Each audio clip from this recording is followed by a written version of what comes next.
ಇವತ್ತು ಡಿಸೆಂಬರ್ 14. ಇವತ್ತಿಗೆ ನಮ್ಮ ಕೆರೆ ಕೋಡಿ ಬಿದ್ದು 3 ತಿಂಗಳ ಮೇಲೆ 2 ದಿವಸ ಆಯಿತು. ಇನ್ನು ಕೋಡಿ ಹೆಂಗೆ ಹರಿತಾ ಇದೆ ನೋಡಿ. ಪಾವಗಡದಂಥ ಬರದ ಪ್ರದೇಶ, ನಮ್ಮ ಜೋಡಿಯ ಚಮ್ಮನಹಳ್ಳಿ ಅಂತಹ ನೀರಿಗೆ ಬರಗೆಟ್ಟ ಒಂದು ಊರಲ್ಲಿರೋ ಕೆರೆಯಲ್ಲಿ ಈ ಕೋಡಿ ಹರಿತಾ ಇರೋದು ನೋಡ್ತಾ ಇದ್ದರೆ ಇದೊಂದು ಅದ್ಭುತ, ಮಿರಾಕಲ್, ವಿಸ್ಮಯ. ಡಿಸೆಂಬರ್ ಆದರೂ ಮಳೆರಾಯ ನಿಂತಿಲ್ಲ. ಇವಾಗಲೂ 3 ದಿವಸದಿಂದ ಬರ್ತಾ ಇದೆ. ಬಹುಶಃ ಇನ್ನು ಬೇಸಿಗೆ ತನಕ ಹಂಗೆ ಮುಂಗಾರಿನಲ್ಲಿ ಕೂಡ ಹಂಗೋ ಹಿಂಗೋ ಮಳೆ ಬರುತ್ತೆ. ಒಟ್ಟಿನಲ್ಲಿ ಈ ಕೋಡಿ ಹಳ್ಳ ಅಂತೂ ನಿಲ್ದಂಗೆ ಕಾಣಿಸ್ಲಿಲ್ಲ. ನನ್ನ ತೋಟದ ಮೇಲೆ ಹರಿತಾ ಇರೋ ಈ ಕೋಡಿ ಹಳ್ಳ ಇಷ್ಟು ಹೆಚ್ಚು ಕಮ್ಮಿ ಜೀವನದೇ ಆಗೋಗಿಬಿಟ್ಟಿದೆ. 28 ವರ್ಷ ಆಯಿತು, 30 ವರ್ಷ ಆಯಿತು ಈ ಕೋಡಿ ಹರಿದೆ, ಮಳೆನೂ ಇಲ್ಲದೆ ಸರಿಯಾಗಿ. ಇನ್ನು ಏನು ಬರುತ್ತೆ ಬಿಡು ಈ ಹಳ್ಳ ಅಂತಂದು ನಾನು ಇಲ್ಲಿ ಡ್ರ್ಯಾಗನ್ ಮಾಡಬೇಕು ಅಂದ್ಕೊಂಡೆ. ನಾನು ಬೇರೆ ಬೇರೆ ರೀತಿಯಲ್ಲಿ ಡ್ರ್ಯಾಗನ್ ಪ್ಲಾಂಟೇಶನ್ ಮಾಡಿದ್ದೀನಿ. ಆದರೆ ಪೋಲ್ ಸಿಸ್ಟಮ್ನಲ್ಲಿ ಮಾಡಬೇಕು ಅಂದ್ಕೊಂಡಾಗ ಮೊದಲು ನಾನು ಈ ಪೋಲ್ಸ್ನೆಲ್ಲ ಹಾಕಿದ್ದು ಇಲ್ಲೇ ಮೊದಲು ಸ್ಟಾರ್ಟಿಂಗು. ಅಷ್ಟರಲ್ಲಿ ಏನಾಯಿತು ಅಂತಂದರೆ ಕೆರೆಯಲ್ಲಿ ಒಂದು 1/2 ಭಾಗ ನೀರು ಬಂತು. ಬಹುಶಃ ಕೋಡಿಗಿನ ಬೀಳ್ಬೋದಾ ಇದ್ದಕ್ಕಿದ್ದಂಗೆ ಏನೋ ಈ ವರ್ಷ ಅಂತಂದು ಅನುಮಾನ ಬಂದು ಮೊದಲು ಪ್ಲಾಂಟೇಶನ್ನು ಅಂದರೆ ಗಿಡ ಇಡೋದಿಲ್ಲ ಬೇಡ, ಇಲ್ಲೇ ಪಕ್ಕದಲ್ಲೇ ಇರೋ ನನ್ನ ಶೆಡ್ ಇದೆಯಲ್ಲ ಪಕ್ಕದಲ್ಲೇ ನನ್ನ ಕಾಂಪೌಂಡ್ನೊಳಗಡೆ ಈ ಕಡೆ ಮೊದಲು ಇಡೋಣ ಅಂತಂದು ನಾನು ಏನು ಮಾಡಿದೆ ಅಂದರೆ, ಈ ಕಡೆ ನೋಡಿ, ಇಲ್ಲಿ 4 ತಿಂಗಳ ಕೆಳಗಿನ ಮಾತು, ಈ ಕಡೆ ಇಟ್ಟೆ. ಅದರ ನೋಡಿ ಹೆಡ್ ಪಕ್ಕದಲ್ಲಿ 4 ತಿಂಗಳಾಯ್ತು ಬಿಟ್ಟು. ಅದರ ದೃಶ್ಯಾವಳಿಯ ಒಂದು ತುಣುಕು ನಿಮಗೆ ತೋರಿಸ್ತೀನಿ ನೋಡಿ.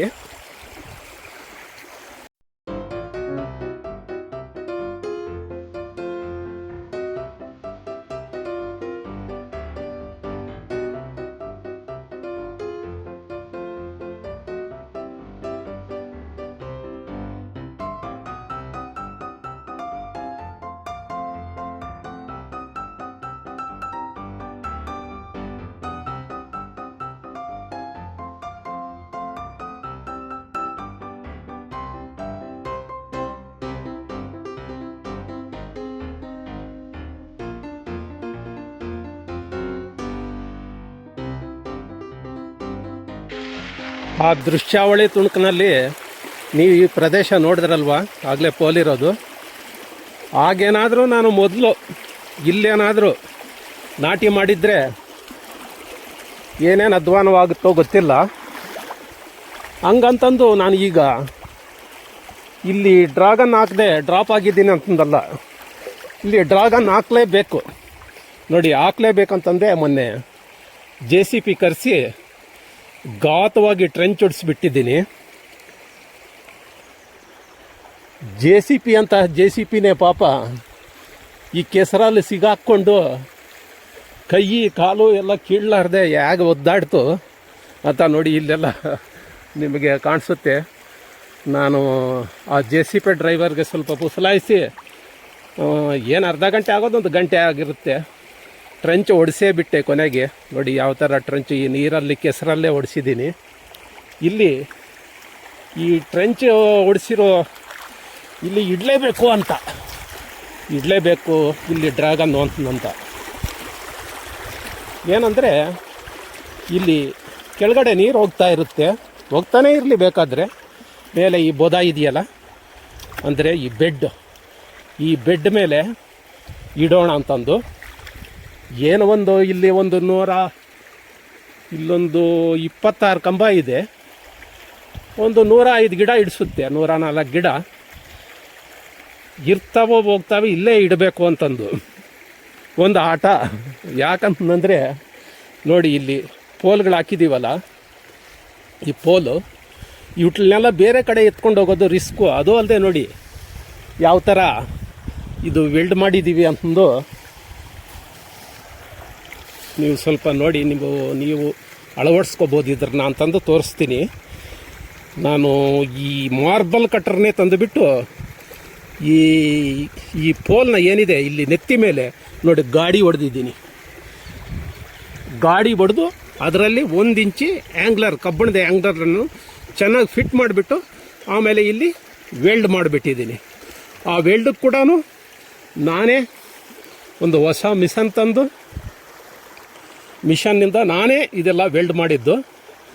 ಮೊದಲನೇ ದಿವಸ ಒಂದು 2 ಹುಡುಗರನ್ನ ಕರ್ಕೊಂಡೆ. ನನ್ನ ಶಿಷ್ಯ ಮಧು ಮತ್ತು ನಾಗನ ಮಕ್ಕಳು ಮಲ್ಲಿ ಮತ್ತು ಓಳೇಶ ಅಂತ ಕರ್ಕೊಂಡು ಪಾಪ ಇಲ್ಲಿ ವೆಲ್ಡ್ ಮಾಡೋಕ್ಕೆ ಪ್ರಾರಂಭ ಮಾಡಿದಾಗ ನನಗೂ ಅಷ್ಟೊಂದು ಅನುಭವ ಇರಲಿಲ್ಲ, ಹೊಸದಾಗಿ ತರಿಸಿದ್ನಲ್ವ. ಆ ಹುಡುಗರಿಗಂತೂ ಇನ್ನೂ ಗೊತ್ತೇ ಇಲ್ಲ. ಒಂದು 10-12 ಹೆಂಗೋ ಪೊಡಬಾಟ್ಲು ಬಿದ್ದುಕೊಂಡು ಮಾಡಿದ್ವಿ, ಸರಿಯಾಗಿ ವೆಲ್ಡೂ ಬರಲಿಲ್ಲ. ಜೊತೆಗೆ ಏನಾಯಿತು ಅಂತಂದರೆ ನಮಗೆ ಕಣ್ಣು ಉರಿಯೋಕ್ಕೆ ಪ್ರಾರಂಭ ಆಯಿತು. ಕಣ್ಣು ಉರಿಯೋಕ್ಕೆ ಪ್ರಾರಂಭ ಆದಮೇಲೆ ಕೊನೆಗೆ ನಾವು ಮಾಡೋಕ್ಕಾಗಲಿಲ್ಲ, ವೆಲ್ಡು ನಿಲ್ಲಿಸಿಬಿಟ್ವಿ. ತಗೋ, ಆವತ್ತು ರಾತ್ರಿಗೆ ನರಕನೇ ಸೃಷ್ಟಿ ಆಯಿತು. ಕಣ್ಣಿಗೆ ಮರಳಾಕಿ ಒಂದು ಕಡ್ಡಿಯಿಂದ ಕೂರಿದ್ರೆ ಹೆಂಗಿರುತ್ತೋ ಅಂತಹ ಹಿಂಸೆ. ರಾತ್ರಿ ಎಲ್ಲ ಯಾರಿಗೋ ನಿದ್ದೆ ಬರಲಿಲ್ಲ. ನಾನು ಹೆಂಗೋ 1-2 ದಿವಸದಲ್ಲಿ ಕ್ಲಿಯರ್ ಆಯಿತು ನನಗೆ. ಪಾಪ ಆ ಹುಡುಗರಂತೂ ಇಷ್ಟು ಹೆಚ್ಚು ಕಮ್ಮಿ 4 ದಿವಸ ಆಸ್ಪತ್ರೆಗೆ ಹೋಗ್ಬಿಟ್ರು. ಇವತ್ತಿಗೂ ದೊಡ್ಡಪ್ಪನ ವೆಲ್ಡಿಂಗ್ ಹೋಗಿದ್ವಪ್ಪ ಅಂತಂದು ಹೇಳ್ಕೊಂಡು ನಗ್ತಾ ಇರ್ತಾರೆ. ಯಾವಾಗ ಹಿಂಗೆಲ್ಲ ಆಯಿತೋ ಮತ್ತೆ ತಿರ್ಗಾ ಇಲ್ಲಿಗೆ ಬಂದು ವೆಲ್ಡಿಂಗ್ ನನ್ನ ಜೊತೆಗೆ ಸೇರ್ಕೊಂಬಕ್ಕೆ ಪರಾರಿ ಆಗಿಬಿಟ್ರು. ಇನ್ನು ನಾನು ಬಿಡ್ತೀನ? ನಾನು ಬಿಡೋಕೆ ಆಗೋದು ಇಲ್ಲ, ಬಿಡೋನು ಅಲ್ಲ. ಹಂಗಾಗಿ ಎಲ್ಲ ನಾನೇ ಆ ಶೆಡ್ ಹತ್ರದಿಂದ ವೈರ್ ಎಳ್ದಾಡ್ಕೊತ, ಆಮೇಲೆ ಆ ಬಾಕ್ಸ್ನ ಎಳ್ದಾಡ್ಕೊತ, ಹೆಂಗೋ ಕೊನೆಗೂ ಇವೆಲ್ಲ ನಾನೇ ವೆಲ್ಡ್ ಮಾಡಬೇಕಾಯ್ತು. ಇವೇ ಅಲ್ಲ, ಈಗ ನೀವು ನೋಡ್ತಾ ಇದ್ದೀರಲ್ಲ ಆ ಕಡೆ ಎಲ್ಲನೂ ನಾನೇ ವೆಲ್ಡ್ ಮಾಡಿದೆ. ಮಾಡ್ತಾ ಸ್ವಲ್ಪ ಅನುಭವನೂ ಜೊತೆಗೆ ಸೇಫ್ಟಿಯಾಗಿ ಕಣ್ಣಿಗೆ ಹೇಗೆ ಹಾಕ್ಕೋಬೇಕು ಅಂತಂದು ಹಾಕ್ಕೊಂಡು ಎಲ್ಲ ಮಾಡಿದೆ. ಇಷ್ಟೆಲ್ಲ ಈ ಪೋಲ್ಸ್ಗೆ ಇತಿಹಾಸ ಇದೆ.